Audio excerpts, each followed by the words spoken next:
suflet mă cuprinde și cerul s-a deschis deasupra mea.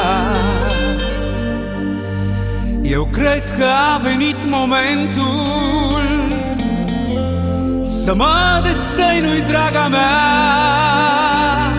să spun ce nu ți-am spus vreodată, chiar dacă poate tu știai.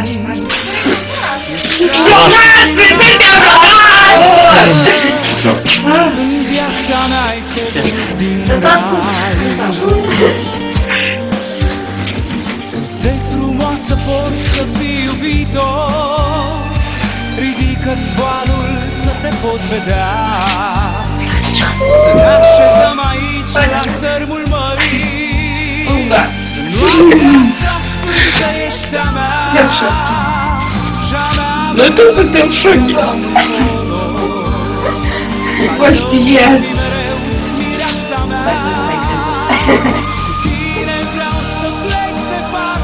Ai răspuns la uzând sau? Da? Da.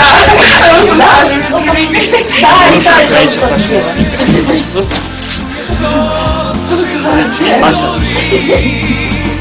Printre sutele de stele, asta era șmecheria. în sfârșit eu te-am găsit. Te-ai spărat că... Te-am visat așa cum e. Nimic. În ochii albă de mireasă, vreau să vin în Și felicitări din partea noastră, tineri. Bravo! Pentru un început frumos și pentru o viață frumoasă. Soarele a venit să ne cunune și luna a venit din partea mea. Tine ești vreau în asta lume. Suntem aici cu problemă, da? Destinul ne-a unit pe fericire. Eu. Ne ducem acasă. Doamne ferește, nu... Mă nu spunea da. Timp mai este. Cred că... Cred că deschis. Ești mireasa vieții mele, tu ești tot ce mi-am dorit. Bun, felicitări încă o dată, nu? Un ceas bun. În sfârșit, eu te-am găsit, te-am vizitat. Felicitări.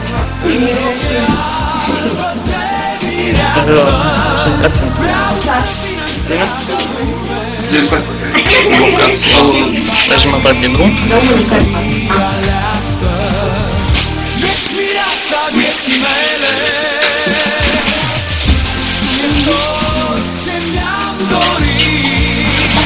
Să te după plan. În sfârșit, eu te-am Hai, cine țin mulți ani și un drum frumos în viață. Și noi alături de voi. Ce?